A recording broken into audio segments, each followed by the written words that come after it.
ഇത് മാസ് മോട്ടോഴ്സിൽ നിന്നാണ്. നമ്മളെ ഹീറോൻ്റെ CBZ എക്സ്ട്രീമാണ് വണ്ടി. ജനറൽ സർവീസായിട്ട് പറഞ്ഞതാണ്. അതേപോലെ സെൽഫ് വർക്കിംഗ് അല്ല. പിന്നെ വണ്ടി ഓടിക്കുന്ന സമയത്ത് നമുക്ക് ബാക്ക് സൈഡിൽ നിന്നൊരു സൗണ്ട് വേരിയേഷൻസ് ഒക്കെ ഉണ്ടായിരുന്നു. അപ്പോൾ നമ്മളത് സർവീസുമായി ബന്ധപ്പെട്ട് ചെക്ക് ചെയ്യാനായിട്ട് കയറ്റിയിട്ടുണ്ട്. അപ്പോൾ അതിൻ്റെ പ്രകാരം നമ്മൾ ബാക്ക് ബ്രേക്ക് ലൈനറൊക്കെ നമ്മൾ ചെക്ക് ചെയ്യാൻ വേണ്ടി അയച്ചാണ്. ലൈനറൊക്കെ പുതിയ ലൈനർ കിടക്കണം കേട്ടോ, കമ്പനി ലൈനർ കിടക്കണേ. നമുക്ക് ക്ലീനാക്കി റീസെറ്റ് ചെയ്താൽ മതി. നമുക്ക് ബാക്ക് സൈഡിൽ നിന്ന് സൗണ്ട് വേരിയേഷൻ വന്നതിൻ്റെ കാരണം എന്ന് വെച്ചാൽ നമുക്ക് ഓൾറെഡി ചെയിൻ സ്പോക്കറ്റ് കംപ്ലൈൻറ്റ് ഉണ്ട്. അതിൻ്റെ കാരണം വെച്ചാൽ ഇവിടെ നോക്കിക്കഴിഞ്ഞാൽ നമുക്കറിയാം ചെയിൻ സ്പോക്കറ്റ് ഇവിടെ കറക്റ്റായിട്ട് പിടിക്കുന്നില്ല. ഇതുണ്ടോ, ഈ ഭാഗം കറക്റ്റായിട്ട് സെറ്റ് ആവണില്ല. അതൊന്ന്.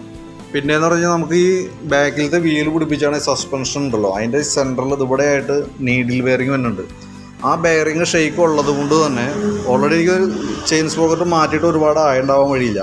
ഈ ബെയറിങ് കംപ്ലൈൻറ്റ് ഉള്ളപ്പോൾ സ്വാഭാവികമായിട്ടും ചെയിൻ സ്പോക്കറ്റ് നിൽക്കുകയില്ല. കാരണം ഷിവർ ചെയ്ത് അത് ഷെയ്ക്ക് ചെയ്ത് വർക്ക് ചെയ്യുള്ളൂ. അപ്പോൾ അതേപോലെ അങ്ങനെ വരുമ്പോൾ ഓൾറെഡി ചെയിനിൻ്റെ തേയ്മാനം ഡബിളായിരിക്കും. അതൊന്ന്.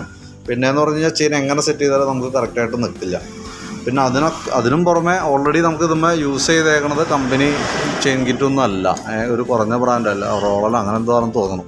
അപ്പോൾ നിലവിൽ ഒറിജിനൽ പാർട്സ് യൂസ് ചെയ്യുക. അതിന് ശേഷം നമുക്ക് സസ്പെൻഷൻ്റെ നീഡിൽ ബെയറിങ് ചേഞ്ച് ചെയ്തിട്ടാലാണ് ശരിക്കും ആ കംപ്ലൈൻറ്റിനൊരു പരിഹാരം ഉള്ളൂ കേട്ടോ. പിന്നെ അത് അങ്ങനെ ചെയ്താൽ തന്നെയാണ് അത് ക്ലിയർ ആവുള്ളൂ. പിന്നെയെന്ന് പറഞ്ഞാൽ നമുക്ക് അതിൻ്റെ എയർ ഫിൽറ്ററിൻ്റെ ഭാഗം നമ്മൾ ചെക്ക് ചെയ്യണം കഴിച്ച്. അപ്പോൾ നമുക്ക് നോക്കുമ്പോൾ വേറെ വലിയ പഴക്കമൊന്നുമില്ല. ഒന്ന് ക്ലീനാക്കി എയർ അടിച്ച് റീസെറ്റ് ചെയ്താൽ മതി. പിന്നെ എൻജിൻ ഓയിൽ മാറണമുണ്ട്. പിന്നെ അതുപോലെ തന്നെ നമുക്ക് അതിൻ്റെ ഫ്രണ്ട് ബ്രേക്ക് സർവീസുമായി ബന്ധപ്പെട്ട് നമ്മളതിൻ്റെ ഫ്രണ്ട് ബ്രേക്കിൻ്റെ ഭാഗം നമ്മൾ അഴിച്ച് ചെക്ക് ചെയ്യുന്നുണ്ട്. അപ്പോൾ ബ്രേക്ക് പാഡ് സെറ്റൊക്കെ നമുക്ക് അത്യാവശ്യം ഉപയോഗിക്കാനുണ്ട്. അപ്പോൾ അതൊന്ന് ക്ലീനാക്കി റീസെറ്റ് ചെയ്യുക. അതേപോലെ തന്നെ കാളിപ്പറിൻ്റെ ഈ ബ്രാക്കറ്റ് നമുക്കൊന്ന് അഴിച്ച് ഗ്രീസ് ചെയ്യേണ്ടതുണ്ട്. കാരണം ഇത് ടൈറ്റ് വരാൻ പാടില്ല. അത് ഓരോ സർവീസിലും നമ്മൾ ചെക്ക് ചെയ്യണം. ടൈറ്റ് ഉണ്ടെങ്കിൽ കൈയോടെ അഴിച്ച് ഗ്രീസ് ചെയ്യാന്നുള്ളൂ. അപ്പോൾ അഴിക്കണ ഈ റബ്ബർ ബൂട്ട് നമുക്ക് മാറ്റിയിടേണ്ടതായിട്ടുണ്ട് കേട്ടോ. കാരണം അത് ഓരോ പ്രാവശ്യം അതിൻ്റെ ഉള്ളിൽ ബഡ്ജ് ഇങ്ങനെ വികസിച്ച് പോകും സാധനം. അപ്പോൾ അത് നമ്മൾ കൂട്ടത്തിൽ കൂടെ നമുക്കത് ചെയ്തിടാം. പിന്നെ എന്ന് പറഞ്ഞാൽ സ്പാർക്ക് പ്ലഗിൻ്റെ ഭാഗം നമ്മൾ അഴിച്ചു നോക്കണുണ്ട്. ഇതും വലിയ പഴക്കമൊന്നുമില്ല, പുതിയ പ്ലഗ്ഗാണ്. അപ്പോൾ നമുക്ക് ക്ലീനാക്കി കയറ്റിയാൽ മതി. പിന്നെ ഉള്ളത് നമുക്ക് സെൽഫ് എടുക്കാത്ത കംപ്ലൈൻ്റ് ആണ്. സെൽഫ് എടുക്കാത്ത കംപ്ലൈൻറ്റ് എന്ന് പറഞ്ഞാൽ സെൽഫ് സ്റ്റാർട്ടർ റിലേയുടെ ആണ് കംപ്ലൈൻറ്റ്. ഡയറക്റ്റ് നമ്മൾ ലൈൻ കൊടുക്കുമ്പോൾ ഓൾറെഡി സെൽഫ് മോട്ടർ വർക്കിംഗ് ആണ്. അപ്പോൾ റിലേ മാറ്റി കഴിഞ്ഞാൽ സെൽഫിൻ്റെ കേസ് വർക്കിംഗ് ആവും. സെൽഫ് മോട്ടർ സാധാരണ സെൽഫ് മോട്ടറിന് സെൽഫിൻ്റെ കാർബണൊക്കെ തീർന്നിട്ട് മോട്ടറിൻ്റെ കാർബണൊക്കെ തീർന്ന് കംപ്ലൈൻറ്റ് വരാറുണ്ട്. അതേപോലെയാണ് ലക്ഷണം കാണിച്ചെങ്കിൽ കൂടി സെൽഫ് റിലേയുടെയാണ് ആ പ്രശ്നം വന്നത്. സെൽഫ് മോട്ടർ നമ്മൾ തൽക്കാലം അഴിക്കുന്നില്ല. സെൽഫ് മോട്ടറുമായി ബന്ധപ്പെട്ട കംപ്ലൈൻറ്റ് അല്ല ഇപ്പോൾ കാണിച്ചത്, റിലേയുടെയാണ് കംപ്ലൈൻറ്റ് കാണിച്ചാൽ അത് നമുക്ക് മാറ്റിക്കഴിഞ്ഞാൽ അത് ക്ലിയർ ആയിക്കോളും. പിന്നെ നമ്മുടെ ബാറ്ററിയുടെ ഭാഗം നമ്മൾ ചെക്ക് ചെയ്ത് നോക്കട്ടെ. നമുക്കിത് ഇരിക്കുന്ന ബാറ്ററി പുതിയ ബാറ്ററിയാണ്. 2024 മോഡൽ ആമറോണിൻ്റെ ബാറ്ററിയാണ്. 12 വോൾട്ട് 5 ആമ്പിയറും കപ്പാസിറ്റി ഉള്ള ബാറ്ററിയാണ് നമുക്ക് ഇതിന് ഇരിക്കുന്നത്. അപ്പോൾ ബാറ്ററി പുതിയ ബാറ്ററി ആണെങ്കിൽ കൂടി നമ്മളത് സർവീസിൻ്റെ ഭാഗമായിട്ട് നമ്മൾ അതും കൂടി ഒന്ന് ചെക്ക് ചെയ്യണമുണ്ട്. വോൾട്ട് നോക്കുമ്പോൾ 13 വോൾട്ട് വരെ കിട്ടണമുണ്ട്.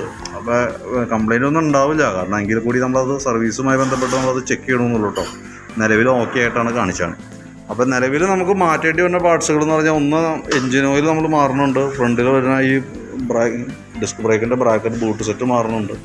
പിന്നെ അതുപോലെ നമുക്ക് ക്ലച്ചിൻ്റെ കേബിള് നല്ല ടൈറ്റ് കാണിക്കുന്നുണ്ട്. ക്ലച്ച് കേബിൾ ഇവിടെയൊക്കെ ശരിക്കും ഔട്ടർ ടൈറ്റ് വന്നിട്ടുണ്ട്. അപ്പോൾ അതും കൂടി നമുക്കൊന്ന് ചേഞ്ച് ചെയ്യാം. കാരണം അത് കൂടുതലായിട്ട് വലിഞ്ഞാൽ നമുക്ക് ക്ലച്ച് ഡിസ്ക് കംപ്ലൈൻറ്റ് വന്നു പോകും. അപ്പോൾ അതും കൂടി നമുക്ക് അതിനകത്ത് ഉൾപ്പെടുത്താം. പിന്നെയുള്ളത് ചെയിൻ സ്പോക്കറ്റും അതിൻ്റെ ആ സ്വിംഗ് ആമിൻ്റെ നീഡിൽ ബെയറിങ്ങും പുഷൊക്കെയാണ്. അപ്പോൾ അത് ഉൾപ്പെടുത്തിയിട്ടുള്ളൊരു എസ്റ്റിമേറ്റ് ഞാൻ നോക്കിയിട്ട് അതിൻ്റെ ഡീറ്റെയിൽസ് ഒന്ന് വാട്സാപ്പിലേക്ക് ഒന്ന് സെൻഡ് ചെയ്തിടാം. അപ്പോൾ വീഡിയോ കാണാം. അപ്പോൾ കംപ്ലയിൻസിൻ്റെ ഒരു ഇത് നമുക്ക് കൃത്യമായിട്ട് മനസ്സിലാവും. അപ്പോൾ വീഡിയോ കാണുന്നത് അപ്പോൾ എന്നിട്ട് അതനുസരിച്ചിട്ട് എങ്ങനെയാണ് ചെയ്യേണ്ടതെന്ന് കൃത്യമായിട്ട് അതിൻ്റെ ഒരു റിപ്ലൈ തന്നാൽ നമുക്ക് അതനുസരിച്ചിട്ടാണ് ചെയ്യാൻ പറ്റുള്ളൂ. അപ്പോൾ നിങ്ങൾ റിപ്ലൈ വൈകരുത്, മാക്സിമം നേരത്തെ തരാൻ നോക്കാം. അതനുസരിച്ചിട്ട് നമുക്ക് വർക്ക് കംപ്ലീറ്റ് ചെയ്യാം. അപ്പോൾ അത്രയും ചെയ്യുമ്പോൾ എത്ര കോസ്റ്റ് വരും എന്നുള്ളൊരു എസ്റ്റിമേറ്റ് ആക്കിയിട്ട് അതിൻ്റെ ഡീറ്റെയിൽസ് ഞാൻ വാട്സാപ്പിലേക്ക് ഇട്ടേക്കാം. ഓക്കെ.